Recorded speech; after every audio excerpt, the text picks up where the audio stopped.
علی بھائی اگلا سوال ہے، آپ نے اپنے ایک کلپ میں فرمایا تھا کہ قیامت کے دن ہر انسان کو اس کے باپ کے نام کے ساتھ بلایا جائے گا، یعنی فلاں بن فلاں۔ مجھے یہ پوچھنا تھا کہ اگر واقعی یہ یونیورسل ٹروتھ ہے تو سیدنا عیسیٰ علیہ السلام کو کس ولدیت کے ساتھ بلایا جائے گا؟ پلیز وضاحت فرما دیں۔ بڑی دور تک پہنچ گئے جی آپ۔ دیکھیں قرآن و سنت میں جتنے بھی احکامات آتے ہیں نا وہ جنرل ہوتے ہیں، ایکسیپشنز آر آلویز دیئر۔ شکر حضرت عیسیٰ کا پوچھ لیا، ان کی تو میں ماں کا نام بتا سکتا ہوں، آدم علیہ السلام کا ذکر کرتے تو میرے پلے کچھ بھی نہیں سی بتانے کے لیے۔ تو ان کے علاوہ کی بات ہو رہی ہے نا، ان کے سوا کی بات ہو رہی ہے۔ بخاری اور مسلم دونوں میں حدیث ہے کہ قیامت والے دن ہر جو خائن شخص ہے اس کے لیے میدان محشر میں ایک جھنڈا بلند کیا جائے گا، عہد شکن اور خائن حکمران کے لیے، تاکہ ڈومیننٹ ہو جائے کہ یہ مجرم تھا دنیا میں، اور کہا جائے گا یہ فلاں بن فلاں کا جھنڈا ہے۔ ہمارے کئی ایک لیڈرز کے جھنڈے وہاں پہ گڑے ہوئے ہوں گے، فلاں بن فلاں، یہ فلاں بن فلاں، یعنی یہ اس کو کوئی پرائیڈ آف پرفارمنس نہیں دیا جا رہا ہوگا، بلکہ بتایا جائے گا کہ یہ خائن تھا اور یہ عہد شکن تھا، اس نے خیانت کی اللہ تعالیٰ کی امانت کے اندر جو اللہ نے اس کو حکمران بنایا تھا۔ تو اس حدیث کے اوپر امام بخاری نے نا ایک باب باندھا ہے کہ قیامت والے دن لوگوں کو ان کے باپ کے نام کے ساتھ بلایا جائے گا۔ عربی میں جب فلاں بن فلاں کہا جاتا ہے نا تو اس کا مطلب باپ کی طرف منسوب کرنا ہوتا ہے، ماں کی طرف نہیں۔ یہ ایک جنرل بات ہے۔ تو امام بخاری نے اس کنسیپٹ کا رد کیا جو یہ کہتے ہیں کہ جی وہ اللہ تعالیٰ قیامت والے دن پردہ رکھے گا اور ماں کے نام کے ساتھ بلائے گا۔ یار یہ آپ لوگوں کو اتنی ٹینشن کیوں پڑی ہوئی ہے؟ اللہ نے تو دنیا میں ہی پردہ رکھا ہوا ہے۔ صحیح بخاری اور مسلم دونوں میں حدیث ہے کہ بچہ اس کا ہے جس کے بستر پہ پیدا ہو، خواہ اس کی عورت نے کسی منہ کے ساتھ منہ کالا بھی کیا ہو نا، تب بھی قانوناً نبی علیہ السلام نے فرمایا بچہ اس کا ہے جس کے بستر پہ پیدا ہوگا۔ تو دنیا میں اللہ نے پردہ رکھ دیا کہ اس کا نام ہوگا اس کا بیٹا جس کے بستر پہ پیدا ہوا، تو قیامت والے دن بھی یہ اسی طریقے سے ہوگا۔ اور دوسری بات، جو شخص آؤٹ آف ویڈ لاک پیدا ہوا ہے اس میں اس کا کیا قصور ہے؟ قصور تو اس کا ہے جس کی غلطی تھی۔ تو قیامت والے دن تو اللہ تعالیٰ گناہوں پہ جس کے پردہ رکھے، ہم تو اللہ سے امید رکھتے ہیں کہ پردہ رکھے، ادروائز تو بڑے بڑے شریف زادوں کے پردے وہاں پہ فاش ہو جانے ہیں، کیونکہ قیامت کا دن جو ہے وہ تو حساب و کتاب کا دن ہے نا۔ اس میں جب جوڈیشری میں کوئی چیز پیش ہوتی ہے پھر گواہوں کے ساتھ پورے کا پورا نامہ اعمال جو سورہ بنی اسرائیل میں آتا ہے کہ اپنا ہی نامہ اعمال پڑھ آج اپنا حساب کرنے کو تو خود ہی کافی ہے۔ اور ایک اور جگہ اللہ تعالیٰ فرماتا ہے کہ انسان کہے گا کہ یہ کیسی کتاب مجھے اللہ نے دی ہے جس نے نہ کوئی چھوٹی چیز چھوڑی ہے نہ کوئی بڑی چیز، ہر ایک چیز اس کے اندر لکھ دی گئی ہے۔ تو قیامت کا دن تو بہت سخت ہے، اس کا معاملہ بالکل الگ ہے۔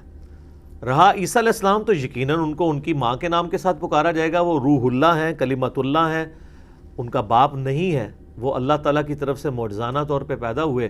تو وہ تو قرآن میں بار بار اس چیز کا ذکر ہے، اور ان کی وجہ سے تو قرآن میں سیدہ مریم کا نام آ گیا، ورنہ قرآن کے مزاج میں کبھی عورت کا نام نہیں آتا، کیوں؟ حیا اور پردے کی وجہ سے۔ ہمیشہ کیا ہے؟ امرۃ لوط، امرۃ نوح، نوح کی عورت، لوط کی عورت، ٹھیک ہے جی، فرعون کی عورت۔ تخت بلقیس والا واقعہ آیا، وہ بلقیس تو ہم روایتوں سے لیتے ہیں، وہاں پہ اس کا نام نہیں ہے۔ حضرت یوسف علیہ السلام کا جو معاملہ ہوا، زلیخا کا نام ہم روایتوں سے لیتے ہیں، قرآن میں وہ بھی نہیں ہے۔ عزیز مصر کی عورت۔ مریم کا نام اس لیے آیا کہ وہ حضرت عیسیٰ کی والدہ تھی، اور حضرت عیسیٰ علیہ السلام بغیر باپ کے پیدا ہوئے معجزانہ۔ اگر ان کا بھی باپ ہوتا تو میں آپ کو گارنٹی سے کہتا ہوں کہ حضرت مریم کا نام بھی قرآن میں نہ ہوتا۔ ہماری نبی صلی اللہ علیہ وآلہ وسلم کی والدہ محترمہ کا نام نہیں ہے، تو اور کس کا کیا ہونا تھا؟ تو یہ اللہ تعالیٰ نے حضرت عیسیٰ علیہ السلام کو ایک اسپیشل کوالٹی دی ہے جو اور کسی کو نہیں ملی۔ لیکن ساتھ ہی پھر اللہ تعالیٰ نے کلیئر بھی کیا ہے سورہ آل عمران کے اندر، سورۃ المائدہ کے اندر، کہ اللہ کے نزدیک جو عیسیٰ ابن مریم کی مثال ہے وہ آدم کی سی ہے۔ آدم علیہ السلام کو تو اللہ تعالیٰ نے بغیر باپ اور بغیر ماں کے پیدا کیا۔ عیسیٰ کی تو پھر بھی والدہ تھی نا، ان کا تو والد بھی کوئی نہیں تھا۔ عیسائیوں کو اللہ تعالیٰ نے اینٹی وینم کے طور پہ، الزامی جواب کے طور پہ کہا کہ آدم کو تو تم بھی اللہ کا بندہ مان رہے ہو، جس کا باپ بھی کوئی نہیں تھا، ماں بھی نہیں تھی، تو حضرت عیسیٰ کی پھر بھی ماں تو ہے، دنیاوی طور پہ وہ ایک ماں کے ذریعے دنیا میں آئے ہیں، تو ان کے بارے میں تمہیں کیوں گمان ہو گیا کہ وہ اللہ کے بیٹے ہیں؟ اگر یہ گمان کسی کے بارے میں لگنا چاہیے تھا تو آدم علیہ السلام پہ لگتا، وہاں تو وہ بھی مان رہے ہو کہ تم اللہ کا بندہ ہے، تو یہ بھی اللہ کے بندے ہیں۔ تو حضرت آدم علیہ السلام کہ چونکہ ماں باپ کوئی نہیں ہے، ان کو ان کے نام کے ساتھ ہی پکارا جائے گا۔ حضرت عیسیٰ علیہ السلام کی والدہ ہیں تو ان کی والدہ کی طرف نسبت ہوگی، باقی سب کو باپ کے نام کے ساتھ پکارا جائے گا۔ یہ تو بالکل کلیئر کٹ مسئلہ ہے۔ اور حضرت عیسیٰ علیہ السلام کی شخصیت چونکہ غیر معمولی شخصیت ہے، ان کے ساتھ ہمیشہ سے لوگوں نے اس طرح کی چیزیں وابستہ کیں۔ خود نبی صلی اللہ علیہ وآلہ وسلم کے مبارک زمانے میں حضرت عیسیٰ علیہ السلام کی وجہ سے نبی صلی اللہ علیہ وآلہ وسلم کے ساتھ بھی کفار مکہ نے حجت بازی شروع کر دی۔ جس طرح یہ حجت بازی ہوئی، میں نہیں بدگمانی نہیں کرتا، لیکن بعض اوقات کبھی یہ حجت بازی بھی ہو سکتی ہے۔ نبی صلی اللہ علیہ وآلہ وسلم کے ساتھ کیا ہوا کہ سورۃ الانبیاء میں آیت ہے اینڈ پہ جا کے کہ قیامت والے دن اللہ تعالیٰ جو بتوں کی پوجا کرنے والے ہیں، جھوٹے خداؤں کی، جھوٹے آلہہ ہیں جو، ان کے آلہہ کو بھی دوزخ میں پھینک دے گا۔ پھر اللہ تعالیٰ اس پہ ورڈکٹ دیتا ہے کہ دیکھو اگر یہ خدا ہوتے تو یہ آج دوزخ میں تو نہ ہوتے، تمہارے ساتھ بت بھی تمہارے جل رہے ہیں جن کی تم پوجا پاٹ کرتے تھے۔ اچھا، جب یہ آیت نازل ہوئی نا سورۃ الانبیاء کے اندر، تو پھر کافروں نے نبی علیہ السلام کے ساتھ نا حجت بازی شروع کر دی، اور انہوں نے کہا کہ اچھا قرآن تو یہ کہہ رہا ہے کہ ہم بتوں کی پوجا کرنے والوں کو، جن کو، بلکہ وہ تو جنرل ہے کہ جن کو اللہ کے سوا پوجا گیا ان کو بھی، ان کے ماننے والوں کو بھی دوزخ میں جھونکیں گے، تو اس کا مطلب ہے کہ عیسیٰ ابن مریم کو بھی دوزخ میں پھینکا جائے گا، کیونکہ ان کو بھی تو لاکھوں کروڑوں لوگ پوج رہے ہیں اللہ کے سوا۔ تو اب یہ وہی انہوں نے حجت بازی کی، تو اللہ تعالیٰ نے پھر اس کو باقاعدہ کلیریفائی فرمایا سورہ الزخرف پارہ نمبر 25 کے اندر۔ اس کو ان اٹینڈڈ نہیں چھوڑا، ظاہر ہے کہ ایک بہت بڑا ایک فتنہ وہ لوگ کھڑا کر رہے تھے نا، تو اللہ تعالیٰ نے فرمایا، یہ آیت ہے 57، اعوذ باللہ من الشیطان الرجیم، بسم اللہ الرحمن الرحیم، وَلَمَّا ضُرِبَ ابْنُ مَرْيَمْ مَثَلًا، اور یہ جو عیسیٰ ابن مریم کی مثال بیان کی جاتی ہے، اذا قومک منہ یصدون، تو اے نبی علیہ السلام آپ کی قوم اس میں بھی جھگڑا کرنا شروع کر دیتی ہے۔ وقالو، اور یہ کہتے ہیں، آلہتنا خیر ام ہوا، کیا ہمارے آلہہ بہتر ہیں یا عیسیٰ ابن مریم؟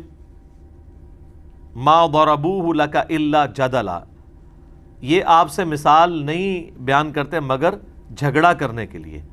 بل ہم قوم خصمون، بلکہ یہ تو ہے ہی جھگڑالو قوم ہے۔ یعنی کفار مکہ کہتے تھے اچھا تمہارے نزدیک حضرت عیسیٰ زیادہ بہتر ہے یا ہمارے بت؟ تو ظاہر مسلمان کیا کہیں گے؟ حضرت عیسیٰ بہتر ہے۔ تو وہ پھر اگلی پھکی کے طور پہ، الزامی جواب کے طور پہ کہتے تھے کہ اگر ہمارے بت دوزخ میں جل رہے ہیں تو یہ چھوٹا مسئلہ ہے تمہارے لیے، تمہارے لیے تو بڑا مسئلہ ہے کہ تمہارا عیسیٰ بھی دوزخ میں جلے گا، کیونکہ اس کو بھی تو خدا کے سوا پوجا جا رہا ہے۔ تو اللہ نے فرمایا یہ جھگڑے کے لیے کر رہے ہیں۔ دیکھا کیسا شیطانی دماغ جانتا ہے۔ ان ہوا الا عبد انعمنا علیہ، وہ تو نہیں تھے مگر ہمارے ایک بندے جن پر ہم نے انعام کیا تھا۔ وجعلناہ مثلا لبنی اسرائیل، اور ان کو ہم نے بنی اسرائیل کے لیے ایک مثالی پرسنالٹی بنایا تھا۔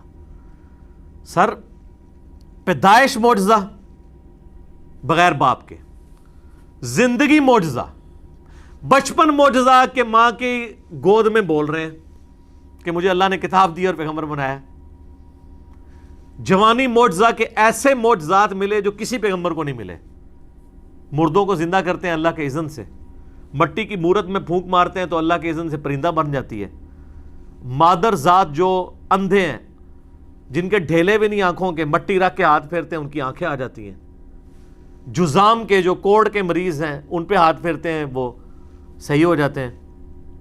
سورۃ المائدہ، سورہ آل عمران، سورہ مریم میں یہ ان کے معجزات ذکر ہوئے ہیں۔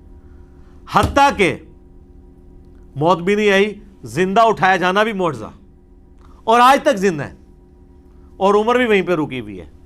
پھر قرب قیامت میں اتریں گے وہ آسمان سے اترنا بھی معجزہ ہے. ایک ہی بندہ ہے جس کو اللہ نے اٹھایا اور اس کو اتارنا ہے, یہ بھی معجزہ. اور الٹیمیٹلی نبی علیہ السلام کے ساتھ دفن ہوں گے روضہ شریف میں, یہ سعادت بھی ان کو ملنی ہے. تو اللہ تعالیٰ فرماتا ہے کہ وہ تو ہمارا ایک خاص بندہ ہے جسے ہم نے بنی اسرائیل کے لیے مثال بنایا. وَلَوْ نَشَاءُ لَجَعَلْنَا مِنْكُمْ مَلَائِكَةً فِي الْأَرْضِ يَخْلُفُونَ, اگر ہم چاہتے تو ہم فرشتوں کو زمین میں تمہارا خلیفہ بنا سکتے تھے. اگر اللہ تعالیٰ چاہتا تو فرشتوں کے ساتھ بھی معاملات چلا سکتا تھا, لیکن اب چونکہ اب دنیا میں انسان آباد ہیں تو انسانوں کے ہی معاملات آگے چل رہے ہیں. وَإِنَّهُ لَعِلْمٌ لِلسَّاعَةِ, اور عیسیٰ ابن مریم علم ہے قیامت کا.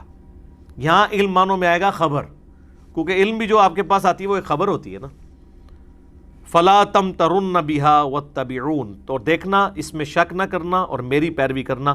هَذَا صِرَاطٌ مستقیم, یہ ہے سیدھا راستہ. یعنی نبی علیہ السلام کو کہا جا رہا ہے کہ ان سے کہو کہ میری پیروی کرو. تو عیسیٰ ابن مریم قیامت کی خبر ہے.